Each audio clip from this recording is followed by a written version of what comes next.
Hello guys, मी शिवकन्या युतायत चॅनलमध्ये आपले स्वागत आहे. आणि सुरुवातीलाच जे काही मी 2 दिवस लेक्चर घेऊन आले नाही, माझी तब्येत ठीक नसल्या कारणाने मला लेक्चर रेकॉर्ड करता नाही आले, त्याबद्दल सॉरी. आणि जे काही माझा विचार चालू आहे, जे काही आर्टिकल आहेत तर ते मी द हिंदूचे पूर्णपणे घेण्याचा प्रयत्न करेल, बट सध्या तितका वेळ नसल्याने मी ते घेऊ शकत नाही आहे. तर जे काही पुढील आपला काळ असेल येणारा, त्यामध्ये मी ते पूर्ण आर्टिकल तुम्हाला डिस्कस करण्याचा प्रयत्न करेल.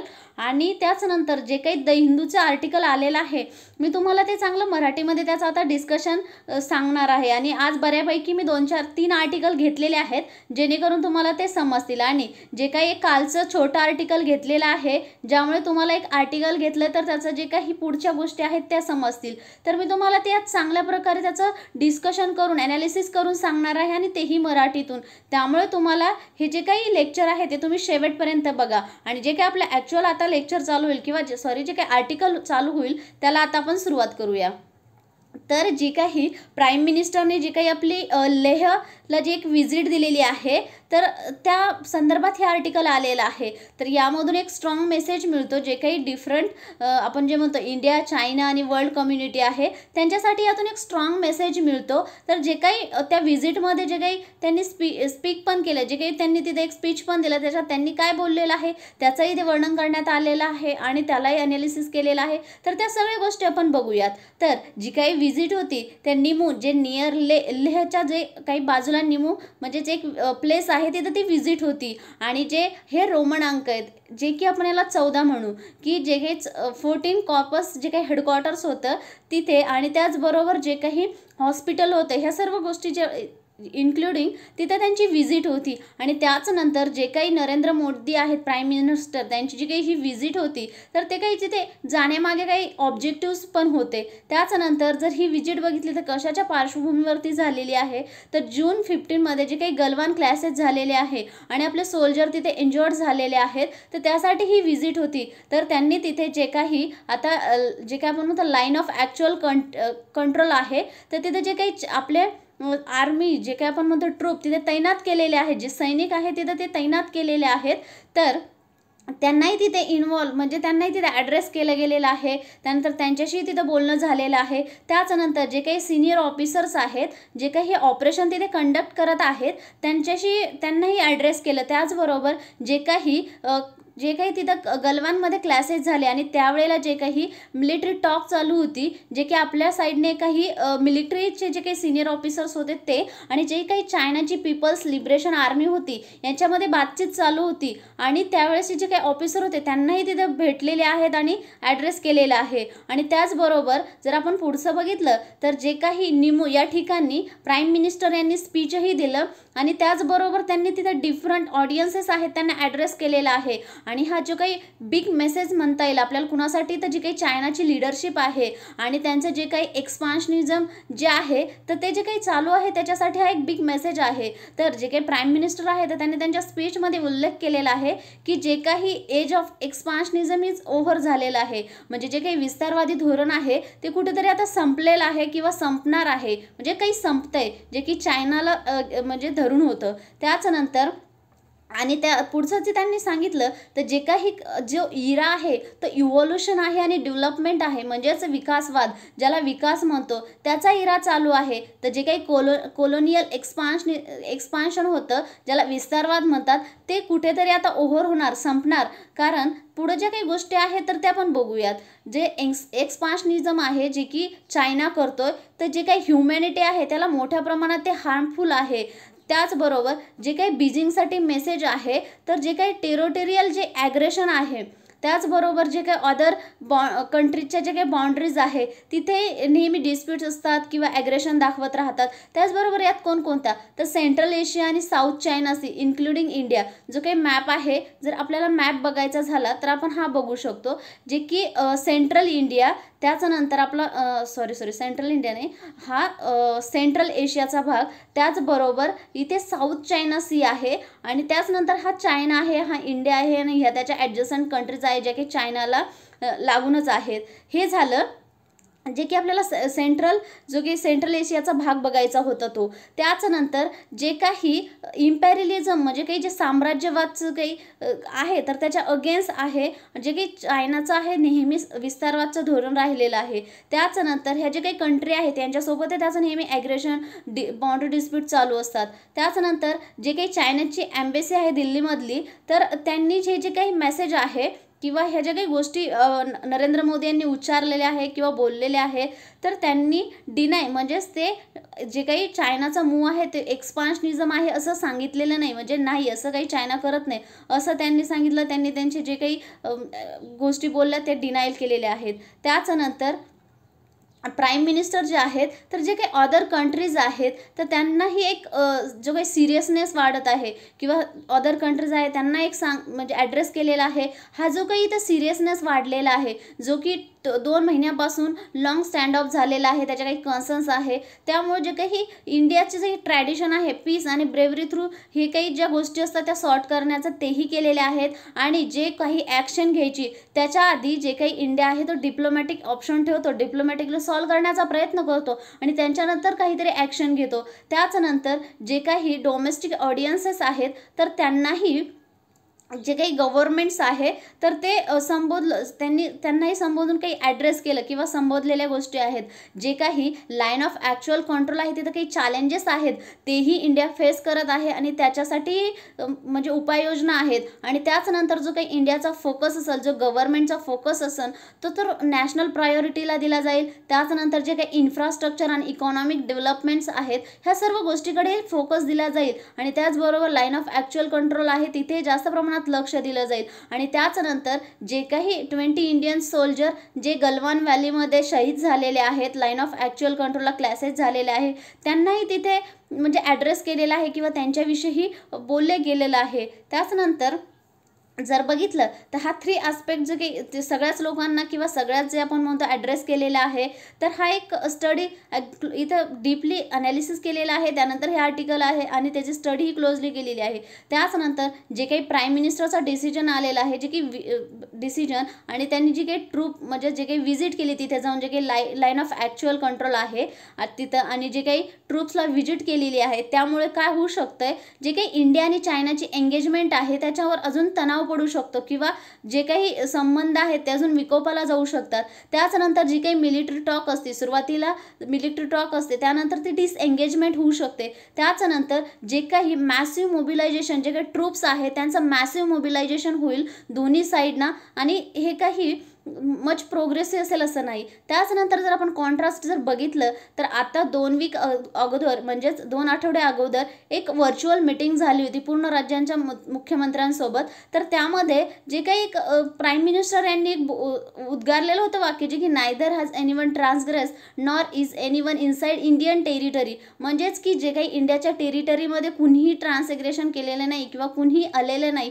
त्यामुळं हा इश्यू एक मोर सिरियस झालेला होता. बट जे काही आता आपल्याला कोर मेसेज मिळतं, जे की लेहला व्हिजिट केली तर एक त्यावेळेला त्यामुळे एक क्लिअर मेसेज भेटतो की जे काही ती मीटिंग होती त्यामध्ये ह्या गोष्टी क्लिअरली बोलल्या गेलेल्या नव्हत्या आणि जे काही नेशन आहे त्याच्यासमोर फुल पिक्चर नव्हतं. बट आता कुठेतरी ह्या गोष्टी क्लॅरिफाय होत आहेत आणि एक मेसेज मिळतोय. त्याचनंतर हे झालं की एक ते व्हिजिट गेले होते, त्यानंतर तिथे काय बोललं आणि त्याचा प्रभाव कसा पडू शकतो, जे की आता आपल्याला जर बघायचं झालं तर आपल्याला काही जे की मॅप थ्रू म्हणतो आपण, तर ही जी आहे तर इंडिया चायनाची जी काही लाईन ऑफ ॲक्च्युअल कंट्रोल ही आहे आणि अक्साई चीन हा त्यांच्या ताब्यात आहे चीनच्या.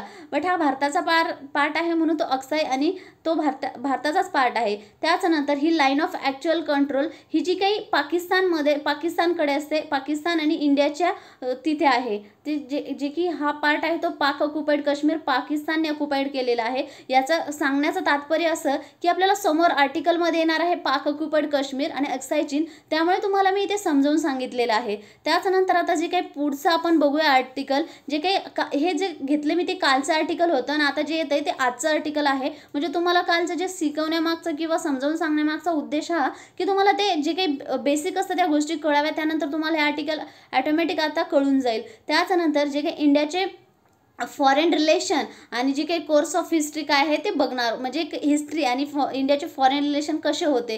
त्याच्यानंतर आपल्याला एक एक्झाम्पल दिले म्हणू शकतो, किंवा आपल्याला एक समजवण्यासाठी एक हिस्ट्रीचा दिलेला पॉईंट आहे. त्याच्यानंतर जे काही नॅशनल इंटरेस्ट आहेत, जे की त्यावेळेचं जे काही गव्हर्नमेंट होतं त्यांच्या म्हणजे काही त्यावेळेला जी परिस्थिती होती किंवा ते काही म्हणतो त्यानुसार त्यांनी ते डिसिजन्स घेतलेले आहे. त्यावेळेला जे काही गव्हर्नमेंट होतं त्यानुसार त्यांनी डिसिजन घेतलेले आहे. त्यामुळे चुकीचं काय वाईट काय हे कुणीही ठरवू शकणार नाही. आणि त्यानंतर हे जे काही आर्टिकल आलेलं आहे, तर जे काही नेहरूंचा जे काही पिरियड होता त्यामधलं हे आर्टिकल, म्हणजे त्या पिरियडचं हे आर्टिकल आलेलं आहे. आणि त्याच्यानंतर इथे थोडंसं गव्हर्नमेंटला, आपलं जे प्रेझेंट गव्हर्नमेंट आहे त्यांना क्रिटिसाइज करण्याचा प्रयत्न केलेला आहे. म्हणजे इथे कन्स्ट्रक्टिव्ह क्रिटिसिझम तुम्ही करू शकता. आपल्याला प्रश्न असतो, त्यामुळे जे काही व्ह्यूज असेल ते रायटरचे व्ह्यूज आहे. यामध्ये माझे पर्सनली कोणतेही व्ह्यूज नाही किंवा मी कुणालाही अपोज करत नाही. त्यामुळे हे आर्टिकल समजून घेताना व्यवस्थित समजून घ्यायचं आहे. आणि अजून एक, जे काही आपले फ्रीडम फायटर असतात त्यांच्याविषयी आपण कधीही आपल्या पेपरमध्ये निगेटिव्ह लिहू शकत नाही. कारण की त्यावेळेला जे काही परिस्थिती असतात, जी काही सिच्युएशन असतात त्यानुसार त्यांनी काही डिसिजन्स घेतलेले असतात. त्यामुळे आपण पेपरमध्ये लिहिताना एकदम ऑप्टिमिस्टिक, एकदम व्यवस्थित लिहिणं गरजेचं आहे. जर आपण कुणाविषयी क्रिटिसाइज करतो, निगेटिव्ह लिहितो, तर आपण स्वतः आपले मार्क्स कमी करून घेतो. ह्यामुळे ही गोष्ट लक्षात ठेवायची, कधीही फ्रीडम फायटरविषयी निगेटिव्ह गोष्ट लिहायची नाही आपल्याला. बट कन्स्ट्रक्टिव्ह क्रिटिसिझम तुम्ही करू शकता. तर जे काही आता आर्टिकल आहे त्याला बघूया आपण. तर जे काही आता बघितलं, जे काही नरेंद्र मोदी होते तर त्यांनी एक व्हिजिट केली आणि चायनाचं एक्सपान्शनिझम आहे, चायना मोठ्या प्रमाणात जे विस्तारवादी धोरण अवलंबतो, ह्या गोष्टी सगळ्या त्यांनी तिथे उल्लेख केला. त्याच्यानंतर जे काही चायनाचे आपण म्हणतो की स्पोक पर्सन, तर त्यांनी जे काही नॉन एक्सपान्शनिझम आहे असं सांगितलं चायनाचं. आणि जे काही डिनाय केले चार्जेस, जे काही इंडियाने जे डिरेक्टली काही चायनाचं नाव घेतलेलं नव्हतं, बट त्यांनी ते डिनाय केले त्यांना, कारण तो मेसेज जायचा तो पोहोचलेलाच होता. त्याच्यानंतर त्यांनी असं मेन्शनही केलं, तर जे काही चायना आहे तर त्यांनी बाउंड्री ॲग्रीमेंट साईन केलेले आहेत भरपूर कंट्रीसोबत, जे की त्यांचे नेबरिंग कंट्रीज आहेत. जसं की त्यांनी चायना, जे की 14पैकी 12 कंट्रीसोबत त्यांनी, जे काही नेबरिंग कंट्रीज आहे, पीसफुली निगोशिएशन केलेलं आहे आणि त्यांच्यासोबत फ्रेंडली कोऑपरेशन पण आहे असं त्यांनी सांगितलं आहे. त्याच्यानंतर जर बघितलं तर जे काही चायनाचं जे काही एक्सपान्शनिझम आहे, तर ते जे काही रायटर लिहितात, थोडंसं आपल्याला इथे लक्ष देणं गरजेचं आहे. जर जे काही चायनाचं एक्सपान्शनिझम आहे, तर हे जे काही प्रेझेंट गव्हर्नमेंट आहे त्यांना आत्ताच समजलंय का, जे की ईस्टर्न लडाखमध्ये जो काही रिसेंट वीकमध्ये जो काही इन्सिडेंट झालेला आहे त्या गोष्टीमुळे कळालं आहे का की चायना आता कुठेतरी एक्सपान्शनिझमची पॉलिसी अवलंबतोय.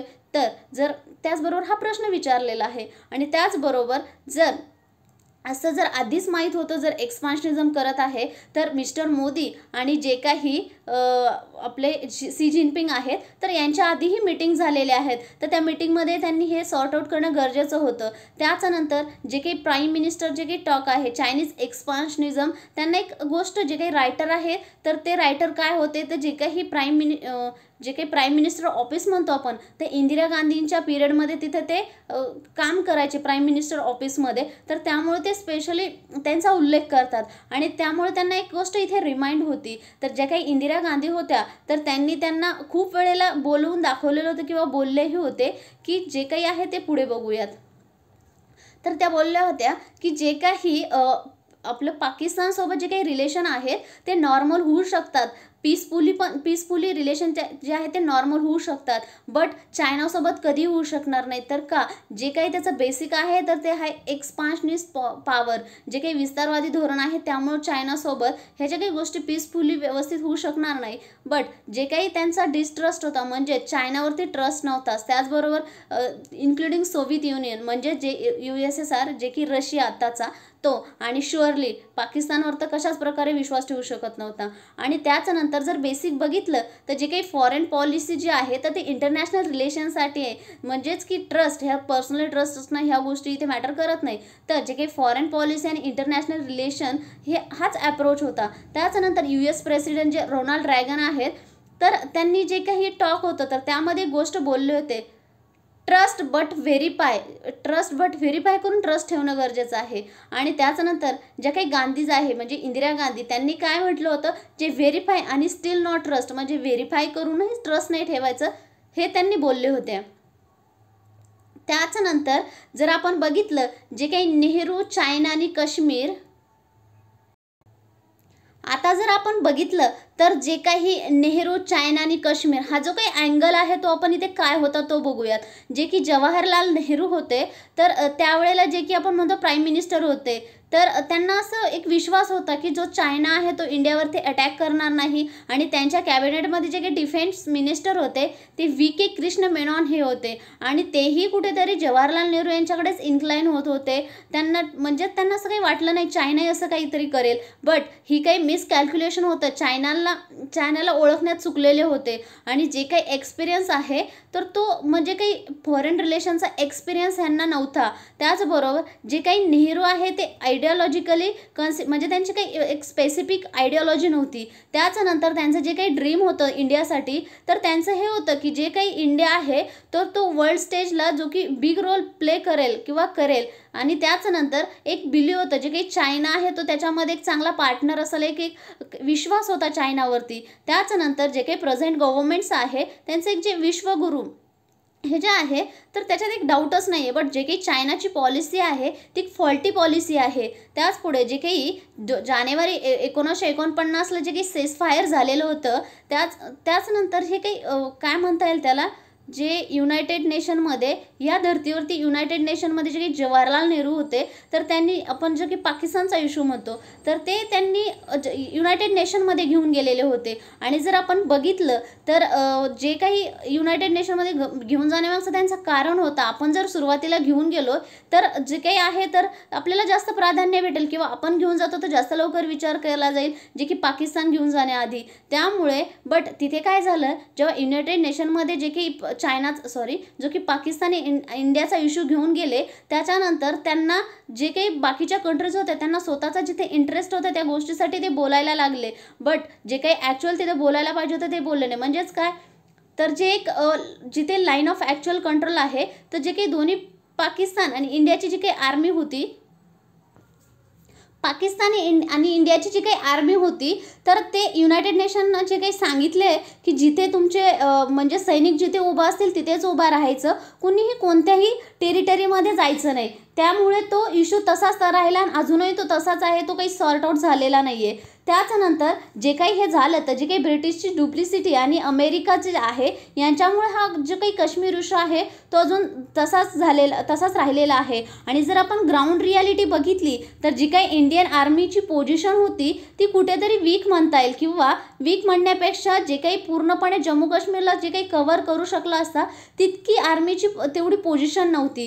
त्याच्यानंतर जे काही नेहरू कोणत्याही एखाद्या आयडिओलॉजीनं इन्फ्लुएन्स झालेले नव्हते किंवा त्यांचा एखाद्या आयडिओलॉजीकडे बायस नव्हता. त्याच्यानंतर ते कोणते लेफ्टिस्टही नव्हते हे म्हणतायत. त्याच्यानंतर हे रायटरचं मत आहे. त्याच्यानंतर ते एक स्ट्रॉंगली बिलीव्ह करतात की जे काही फॉरेन पॉलिसी, नॅशनल इंटरेस्ट त्यांना जे काही गायडिंग प्रिन्सिपल होते त्यांचे फॉरेन पॉलिसी आणि नॅशनल इंटरेस्ट हे त्यांचे गायडिंग प्रिन्सिपल होते. आणि त्याच्यानंतर जे की एक अल्बर्ट आइन्स्टाईनने एक लेटर लिहिलं होतं जे की फ्यू वीक्स बिफोर इंडिपेंडन्स म्हणजे भारताला स्वातंत्र्य मिळण्याच्या आधी काही आठवडे त्यांनी एक अल्बर्ट आइन्स्टाईनने एक लेटर लिहिलेलं होतं. आणि नेहरूंनी त्यांनी प्रतिउत्तर देताना किंवा त्याचं उत्तर देताना त्यांनी असं लिहिलं होतं, foreign policy as essentially selfish. जी काही फॉरेन पॉलिसी असते ती सेल्फिश असते. आणि त्याच्यानंतर जे काही क्लिअरली त्यांनी एक त्यांच्या माइंडमध्ये होतं जे की इंडियाचा इंटरेस्ट आहे तो वेस्टर्न कंट्रीज जे काही वेस्टर्न आहे त्यांची तिथून पूर्तता होऊ शकते. जसं की इंडियाला टेक्नॉलॉजीची गरज होती तर ती फक्त अमेरिका पूर्ण करू शकत होती. इवन जे काही सोव्हिएत युनियन म्हणतो, रशिया म्हणतो, तोही करू शकणार नव्हता. जी की टेक्नॉलॉजी अमेरिकेकडे होती ती सोव्हिएत युनियनकडे नव्हती. त्याच्यानंतर काय झालं पुढे, जे की मिलिटरी ॲग्रीमेंट साईन केलं, जे की पाकिस्तान आणि USA ना ते मिलिटरी ॲग्रीमेंट साईन केलं. त्यानंतर जे काही इंडिया आहे म्हणजेच जे काही पाकिस्तानला जे काही मॅसिव्ह क्वांटिटीजमध्ये आर्म्स प्रोव्हाइड केले जे काही अमेरिकेनं, त्यामुळे जे काही नेहरू किंवा आपण म्हणतो इंडिया तर त्यांनी सोव्हिएत युनियनकडे आपले म्हणजे पूर्ण जे काही गोष्टी लागतात ते पूर्ण करण्याचा तिथून प्रयत्न केला, जेणेकरून आपल्याला तिथून जे काही टेक्नॉलॉजी आर्म वगैरे लागतात ते तिथून घेण्याचा प्रयत्न केला. त्याच्यानंतर चायनावरती एक मिस्टेक झाली, एक चायनाला एक आंधळेपणाने त्यांच्यावरती विश्वास ठेवला. आणि त्याच्यानंतर एक चुकीची गोष्ट होती, कोणतं आयडिओलॉजिकल फॅक्टर नव्हतं. आणि नेहरूंनीही मान्यही केलं की चायनावरती त्यांना खूप विश्वास होता. आणि त्याच्यानंतर चायनानं जसं की धोका केला. त्याचनंतर जे नेहरू म्हणायचे चायना आणि इंडिया भाई भाई हा त्यांचा नारा होता, पण तो काही जास्त दिवस टिकलेला नाही. जे की चायनाची जे काही जे की विस्तारवादी आपण धोरण म्हणतो. त्याच्यानंतर जर हँडलिंग पाकिस्तान बघितलं, जे की इंदिरा गांधी होत्या त्यांच्या पिरियडमध्ये त्यांनी पाकिस्तानला कशाप्रकारे हँडल केलं, तर जे काही 90,000 जे काही प्रिझनर्स ऑफ वॉर म्हणतात, जेव्हा पण एखादं युद्ध होतं त्या युद्धामध्ये जे काही सोल्जर पकडले जातात, जे की एनिमी कंट्रीचे, तर जे काही असतात ते प्रिझनर असतात, त्यांना प्रिझनर ऑफ वॉर असं म्हटलं जातं. आणि त्यांचे 90,000 सोल्जर म्हणजेच जे की सैनिक असतात ते त्यांचे पकडले गेलेले होते, जे की पाकिस्तानसोबत जेव्हा युद्ध झालं होतं. तर त्यांनी काहीतरी त्या बदल्यात मागितलं असतं, बट त्यांनी काहीही त्याच्या बदल्यात गेटिंग रिटर्न म्हणजे काही मागितलंच नाही. त्याचनंतर जेव्हा की पाकिस्तान त्या असंही म्हणू शकले असत्या की जे काही पाकिस्तानला आहे तर त्यांना त्यांची जी काही टेरिटरी आहे, जी की पाक ऑक्युपाईड काश्मीर, मी तुम्हाला मागे मॅपमध्ये दाखवली होती, यासाठी दाखवलेली होती, तर ते जे की पाक ऑक्युपाईड काश्मीर आहे तो पूर्णपणे आम्हाला रिटर्न हवा आहे असं म्हटले असतं, बट त्यावेळेस त्यांनी काहीच म्हटलेलं नाही आहे. त्याच्यानंतर जे की एक जर रियालिटी बघितली तर जे काही प्रिझनर ऑफ वॉर्स आहे ते किती दिवस आपण ते कंट्रीमध्ये ठेवू शकलो असतो आणि त्यांनी कधी आपली जी काही टेरिटरी ऑक्युपाईड केलेली आहे ती कधी दिली असती. हे झालं की एक जे काही प्रिझनर ऑफ वॉर आहे. त्याच्यानंतर जे काही सिमला ॲग्रीमेंट झालं, जेव्हा 1971ला युद्ध झालेलं होतं, जे की आपण बांगलादेश म्हणतो, त्याला पहिले ईस्ट पाकिस्तान म्हणायचे, तो डिव्हाइड करण्यात आला तिथून, जो की वेस्ट पाकिस्तान आहे त्याच्याकडून, आणि एक सेपरेट बांगलादेश तयार करण्यात आला. आणि त्याच्यामध्ये इंडियाने खूप मोठ्या प्रमाणात हेल्प केली आहे, जे की 1971चं आपण युद्ध म्हणतो. आणि त्याच्यानंतर एक सिमला ॲग्रीमेंट करण्यात आलं, आणि सिमला ॲग्रीमेंटनुसार असं होतं की जे काही टॉक असेल, जे काही इश्यूज असतील ते पीसफुली सॉल्व्ह करण्यात येतील, आणि बायोलॅटरली तिसऱ्या कोणत्याही कंट्रीचा किंवा तिसऱ्या कोणत्याही ऑर्गनायझेशनचा त्याच्यामध्ये इन्व्हॉल्व नसेल. जे की युनायटेड नेशनमध्ये जाऊन एक मोठी चूक झालेली होती, तर ती चूक आता नको आहे, म्हणून जे काही गोष्टी असतील त्या बायोलॅटरली सॉल्व्ह करण्यात येतील असं सांगितलेलं होतं, जे की सिमला ॲग्रीमेंट आहे. आणि सिमला ॲग्रीमेंटमध्ये जे की इंदिरा गांधी इंडियन साईडने होते आणि पाकिस्तान साईडने जुल्फिकर अली भुट्टो हे जे होते, तर ह्यांनी तिथे ते साईन केलेलं होतं. त्याच्यानंतर आपण जर बघितला पुढचा पॉईंट, तर जे काही आताचं जर ते एक जो काही प्रश्न आहे, तर ते रायटर एक आता सध्याचं गव्हर्नमेंट आहे त्यांच्यासाठी एक प्रश्न निर्माण करतात, जे काही अक्साई चीन, जो काही फ्रॉम चायना, जो काही चायनानं ऑक्युपाईड केलेला आहे तो, आणि त्याचनंतर पाकिस्तान ऑक्युपाईड काश्मीर आहे, हे तर कधीही ते स्वतःचा क्लेम करतात, तर हे जे काही ॲटमॉस्फिअर क्रिएट होईल ते स्वतः कधीही म्हणजे स्वतः घेऊ शकतात, जे की पार्लमेंटमध्ये आपण मॅपमध्ये आपल्याकडे शो करतो. आणि त्यांना जे काही ऑफिशियल म्हणतो आपण तो पार्ट त्यांना दिलेला नाही आहे, फक्त त्यांनी तो ऑक्युपाईड केलेला आहे. त्यामुळे हे होणंही काही कमी नाही, होऊ शकतं असं जे काही रायटर आहे त्यांचं मत आहे प्रेझेंट गव्हर्नमेंटविषयी. त्याच्यानंतर जे काही फॉरेन पॉलिसी आहेत त्या इसेन्शियली डोमेस्टिक पॉलिसीलाच धरून असतात, जे की प्रत्येक गव्हर्नमेंट प्रत्येक वेळेला म्हणजे जे काही गव्हर्नमेंट असतं ते कुठेही आणि जे काही टाईम असेल त्या वेळेला करते, आणि हे सत्य आहे. त्याच्यानंतर जे काही आपण म्हणतो की जे काही जनरेशन लिडरशिप आहे, जे की एखाद्या विषयी मी मागे सांगितलं, जे की नेहरूंची जी चूक झाली तर त्यांनी मुद्दामून केलं असं नाही, तर एखाद्या गोष्टीवरून त्यांना त्यांची लिडरशिपमध्ये कुठेतरी काही कमी, त्यांचं डाऊट घेणे कितपत योग्य आहे. त्याच्यानंतर ज्या काही मिस्टेक झाल्या त्याला त्याच्यासाठी जबाबदार धरणं, आणि जे काही त्यावेळेला सर्कमस्टान्सेस होते, जी काही कंडिशन होती, आणि त्यांना नॅशनल इंटरेस्टसाठी जे काही योग्य वाटलं त्यांनी त्या गोष्टी त्यावेळेला केल्या, त्यामुळे आपण आता सध्या त्यांना काही म्हणू शकत नाही. त्याच्यानंतर जे काही नॅशनल इंटरेस्ट आहेत, तर जे काही गव्हर्नमेंट आहे ते प्रत्येक वेळेचं गव्हर्नमेंट त्या वेळेला ते डिसाईड करतं. त्याच्यानंतर जे काही आपण बघितलं, जे काही सिव्हिल न्यूक्लिअर डील होती, जी काही युनायटेड स्टेट्ससोबत जी काही सर्व करते इंडियाचे नॅशनल इंटरेस्ट, तर जी काही डील होती, तर असं म्हणता येईल जे काही गव्हर्नमेंट असतं ते गव्हर्नमेंट किंवा वेगळं गव्हर्नमेंट असो किंवा एकच रुलिंग पार्टीचं गव्हर्नमेंट टाईम वेगळा असू द्या, त्यानुसार त्या गोष्टी करतात जे की नॅशनल इंटरेस्टसाठी सर्व करतात. त्याच्यानंतर जे काही मिस्टर मोदी आहेत, तर ज्यांनी आता ही काही व्हिजिट केली, त्याच्यानंतर त्यांची जी काही फॉरेन पॉलिसी आहे तर ही एकदम व्यवस्थित आहे, आणि याच्यात आपण एक काही शुअर आहे की त्यांना कोणत्याही बाहेरच्या गोष्टी अलाउ करत नाहीत ते, किंवा कोणताही त्यांचा अप्रत्यक्षपणे त्यांच्यावरती काही परिणाम होऊ देत नाही, किंवा जी काही त्यांची थिंकिंग आहे त्यांना इन्फ्लुअन्स होऊ देत नाहीत, आणि जे काही नॅशनल इंटरेस्टसाठी जे काही योग्य असेल त्याच ते गोष्टी करतात. आणि त्याच्यानंतर जे की आपण बघितलं जे काही हिस्ट्री आहे त्यातून चुका ज्या झाल्यात त्या चुका शोधून पुढे जे काही आता प्रत्यक्षात करणं गरजेचं आहे नॅशनल इंटरेस्ट किंवा नॅशनल सिक्युरिटीसाठी त्या गोष्टी आता करू शकतो. तर असं जे काही आहे ते रायटर म्हणतात. आणि जे काही रायटर आहेत तर ते चिन्मय आर गारेखान आहेत, जे की फॉर्मर इंडियन अँबॅसेडर राहिलेले आहे युनायटेड नेशनमध्ये, आणि जे की स्पेशल इनोव्हे होते जे की वेस्ट एशियामध्ये आणि मनमोहन सिंग गव्हर्नमेंट. तर मी आधीच म्हटलंय जे रायटर आहेत ते त्यावेळेचे होते म्हणून त्यांनी त्यांचा थोडासा व्ह्यू सांगितलेला आहे. पण आपण इथे कन्स्ट्रक्टिव्ह क्रिटिसिझम इथे करू शकतो. आणि आता जे काही आपलं पुढचं आर्टिकल आहे आपण त्याला सुरुवात करूया. आणि आता जर हा कोण माणूस आहे असा आपल्या मनात प्रश्न पडला असेल तर हे एक अमर्त्य सेन आहेत आणि यांना एक नोबेल प्राइज भेटलेला आहे इंडियासाठी, जे की इंडियन सिटीजन आहेत हे. आणि त्यांचे एक बुक आहे पॉवर्टी अँड फमाईन्स, जे की आपल्या आर्टिकलमध्ये थोडंसं एक लाईन दिलेली आहे. जे काही आर्टिकल आहे ते पूर्णपणे महालनोबिस जे आहे त्यांच्याविषयी आहे, त्यांचं जे काही कॉन्ट्रीब्युशन आहे त्यांनी कसं सर्वे केलं ह्या विषय आहे. बट त्यांनी एक पुस्तक लिहिलेलं आहे, हे जे काही इथं आर्टिकलमध्ये आलं त्यामुळे हे बुक आणि ही जी काही व्यक्तिमत्व आहे ते खूप फेमस आणि खूप महत्त्वाचं आहे आपल्या परीक्षेच्या दृष्टिकोनातून, म्हणून मी ते इथे घेतलेलं आहे, जे की अमर्त्य सेन आहेत. आणि तुमच्यासाठी एक प्रश्न जो की तुम्हाला कमेंट सेक्शनमध्ये लिहायचं, मराठीमध्ये अमर्त्य सेन हे नाव लिहून दाखवायचं आहे. आता जे काही मराठीमध्ये लिहितात ते आणि ॲक्च्युअल आर्टिकल आहे आपण त्याला सुरुवात करूया. जे की महालनोबिस जे आहे तर आपण इकॉनॉमी जेव्हा वाचतो जे काही नवीन विद्यार्थी आहे त्यांना माहीत नसेल, पण जे काही जुने विद्यार्थी हे लेक्चर ऐकतात त्यांना माहीत असेल इकॉनॉमीमध्ये महालनोबिस मॉडेल यूज केलं जातं.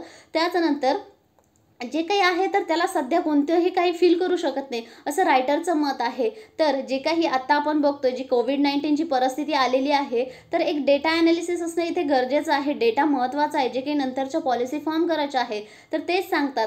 जे काही स्टॅटिस्टिशियन्स आहेत तर त्यांना डेटाबेस पॉलिसीज जे की टॉप स्टॅटिस्टिशियन्स आहेत ते गरजेचे आहेत, जे की आपल्या जे पॉलिसीज आहेत त्या डेटाबेस फॉर्म होतील जे की समाजाच्या हितासाठी आणि जे काही डेव्हलपमेंट असेल त्याच्यासाठी.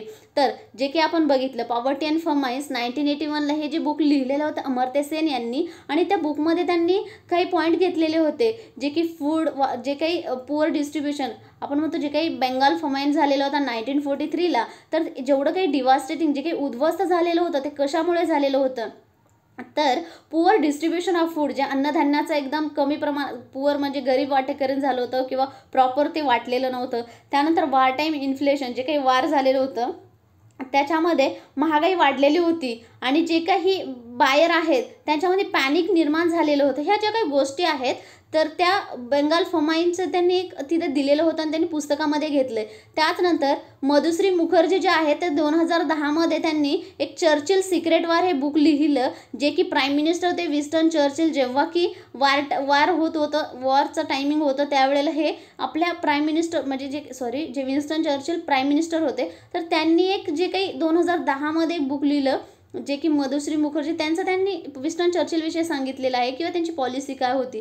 त्याचनंतर जे काही सर्वे ऑफ बेंगाल फमाईनचं बघितलं तर प्रशांत चंद्र महालनोबिस यांचं पूर्ण नाव आहे. तर त्यांनी इंडियासाठी त्यांना एक प्लॅन मॅन म्हटलं जातं, जे की स्टॅटिस्टिकल सिस्टीम आहे आपल्या कंट्रीमधली त्याच्यात एक आर्किटेक्चर आहे. त्यांनी आर्किटेक्ट पूर्णपणे उभं केलं आणि जे काही सॅम्पल सर्वे आहे बेंगाल फमाईनचा जे की विलेजमध्ये त्यांनी 1944 म्हणजे जुलै 1944 तर फेब्रुवारी 1945मध्ये त्यांनी तो पूर्णपणे एकत्र केलं आणि एक कॅज्युअल ॲनालिसिस केलं. आणि जो काही डिझास्टर आलेलं होतं त्या डिझास्टरवरती त्यांनी एक अंदाज लावला की किती लोक म्हणजे एक नंबर आकडा की किती लोक अफेक्टेड झालेले आहेत.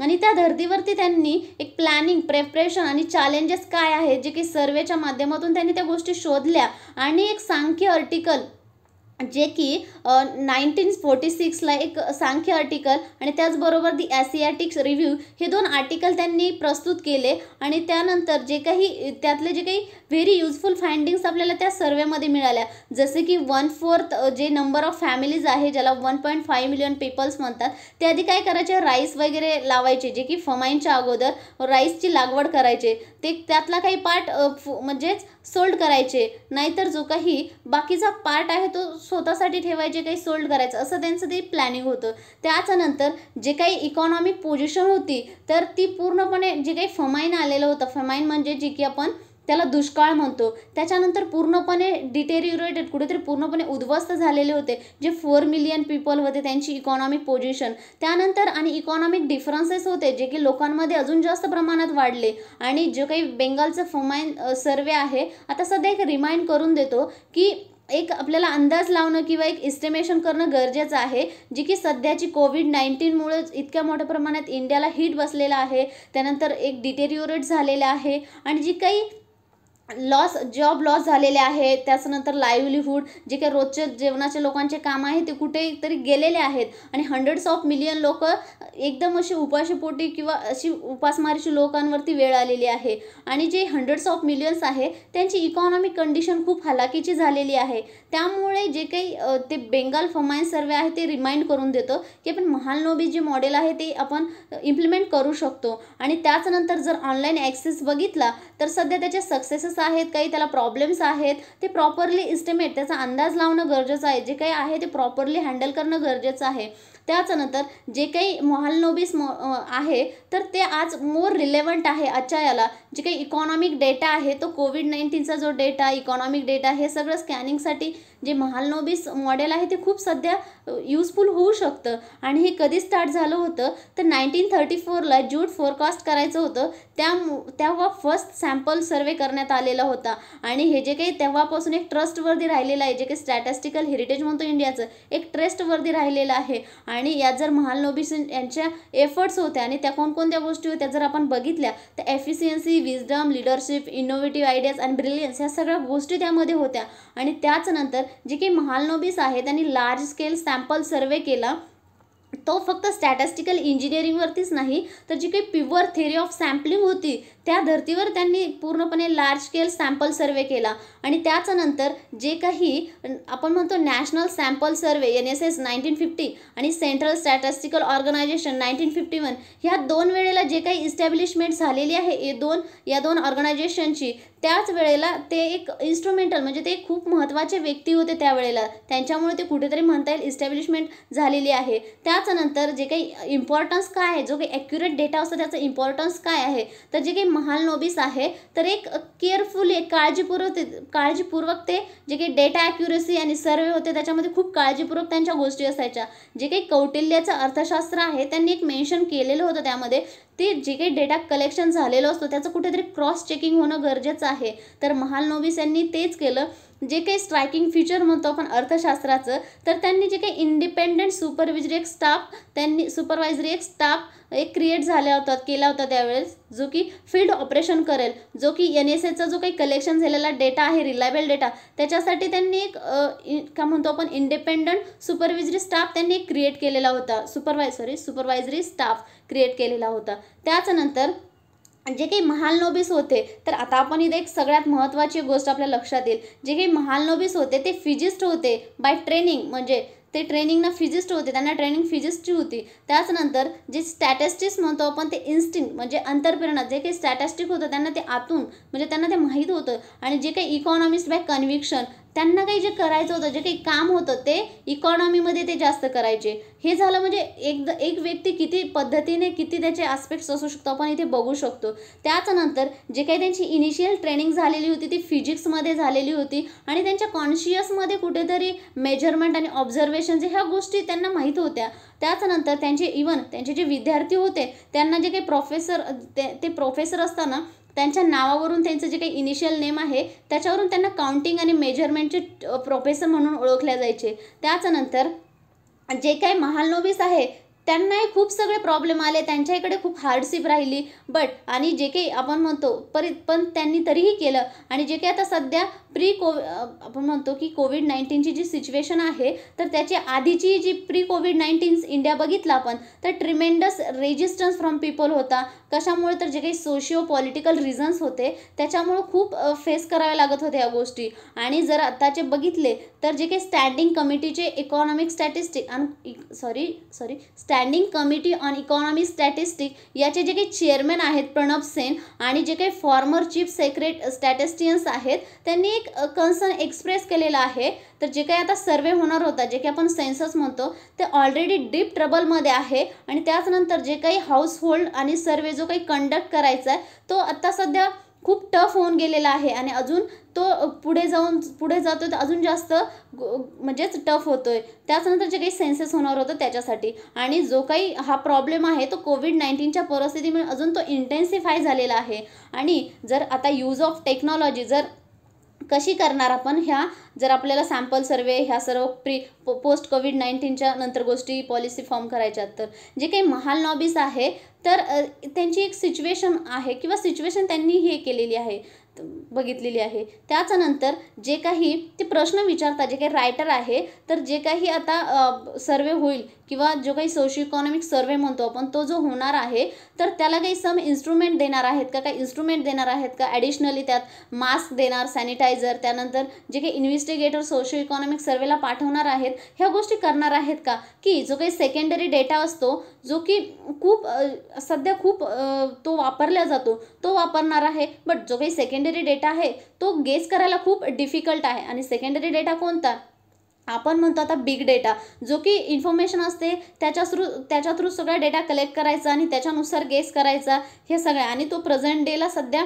त्याचं ॲनालिसिस करणं, त्याला आपण स्मार्टर जॉब म्हणतो. ह्या सध्या गोष्टी सगळ्या खूप आहे. या बेसिसवर करणार का, हा प्रश्न रायटर विचारतात. त्याच्यानंतर जे काही महालनोबिस होते त्यांनीही टेक्नॉलॉजीचा यूज केला. जे काही स्टॅटिस्टिकल टेक्नॉलॉजी होती तर त्यांनी बायोमेट्रिक थ्रू जे काही व्हॉल्यूम होतं बायोमेट्रिकाचं त्याच्या थ्रू त्यांनी त्याचा यूज केला. त्याच्यानंतर जे की कम्प्युटरही त्यांनी इंडियामध्ये आणलं. आणि जर महालनोबिस लेड इंडियन स्टॅटिस्टिक इन्स्टिट्यूटचं आपण बघितलं तर जे काही प्रोक्युअर केलेलं होतं, इंडियाज फर्स्ट कम्प्युटर त्यांनी प्रोक्युअर केलेलं होतं, म्हणजेच विकत घेतलेलं होतं 1956 आणि सेकंड 1959, ह्या 2 वेळेला त्यांनी हे विकत घेतलेले होते जेव्हा त्यांना गरज होती कम्प्युटरची.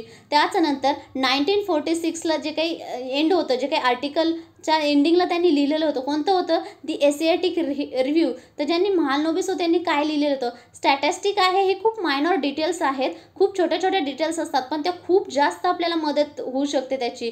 त्याच्यानंतर हे एक सत्य आहे, इटर्नल ट्रूथ आहे. त्याच्यानंतर जे काही महालनोबिस आहे तर सध्या काय गरजेचं आहे, तर जे महालनोबिस कुणीतरी जे काही आपण डेटाचं हार्टबीट म्हणतो तर ते सध्या महालनोबिस मॉडेल आहे आणि ते कुणीतरी ऐकणं गरजेचं आहे. कुणीतरी इन दी सेन्स गव्हर्नमेंट, जे काही स्टॅटिस्टियन्स आहेत त्यांना ते जे गरजेचं आहे त्यांनी महालनोबिस मॉडेल यूज करावं. आणि त्याच्यानंतर जे काही डेटाबेस पॉलिसी फॉर्म कराव्या, डिसिजन डेटाबेस घ्यावेत. आणि जे काही गव्हर्नमेंट आहे त्यांनी जे काही जनतेच्या जे काही कल्याणकारी योजना आणि त्याच्यानंतर जे काही राष्ट्रीय डेव्हलपमेंट म्हणतो, जो काही राष्ट्रीय विकास म्हणतो आपण, त्या गोष्टी करायच्या आहेत, पॉलिसी फॉर्म करायच्या आहेत, तर त्याचा डेटाचा त्यांनी आधार घेणं खूप गरजेचं आहे. त्याच्यानंतर अनफॉर्च्युनेटली एक ते रायटर सांगतात महालनोबिस जे काही आहे त्याला आतापर्यंत कुणीही म्हणजे तशी महालनोबिस मॉडेलसारखं अजून काहीही आलेलं नाही आहे. हाफ सेंचुरी म्हणजेच 50 वर्ष म्हणजे हाफ सेंचुरी होऊन गेली तरीही त्याला टॅकल करेल किंवा त्याच्यासारखी एखादी गोष्ट त्याच्या पुढे असेल असं काही आलेलं नाही. त्यामुळे महालनोबिस मॉडेल कुठेतरी यूज करावं असं रायटर सजेस्ट करताय. त्याच्यानंतर हे झाले आर्टिकल. त्यानंतर मी तुम्हाला इथे मराठीत समजावून सांगितलेलं आहे. बट तुम्हाला वाटते की काहीतरी माझे प्रोनाऊन्सिएशन कधी कधी मध्ये चुकलेले आहेत की काय, तुम्ही ते करेक्ट करू शकता कमेंट सेक्शनमध्ये, कारण ते बोलता बोलता पटकन निघून जातात. त्याच्यानंतर जे काही मराठीतलं तुम्हाला वाटतंय काही चुकलेलं आहे, तुम्ही इम्प्रूव्हमेंट करू शकते मी, तर तेही तुम्ही कमेंट सेक्शनमध्ये सांगा. आणि त्याच्यानंतर जर तुम्हाला लेक्चर आवडलं असेल तर तुम्ही लाईक करा, त्याच्यानंतर सबस्क्राईब करा, जेणेकरून तुम्हाला नेक्स्ट व्हिडिओचे नोटिफिकेशन्स येतील. आणि राहिला प्रश्न जो की तुम्हाला हे वाटते की तुम्हाला खूप युजफुल झालं आहे तर तुम्ही तुमच्या मित्रमैत्रिणींनाही शेअर करा, जेणेकरून त्यांनाही हे मिळेल. आणि हे लेक्चर शेवटपर्यंत ऐकल्याबद्दल धन्यवाद.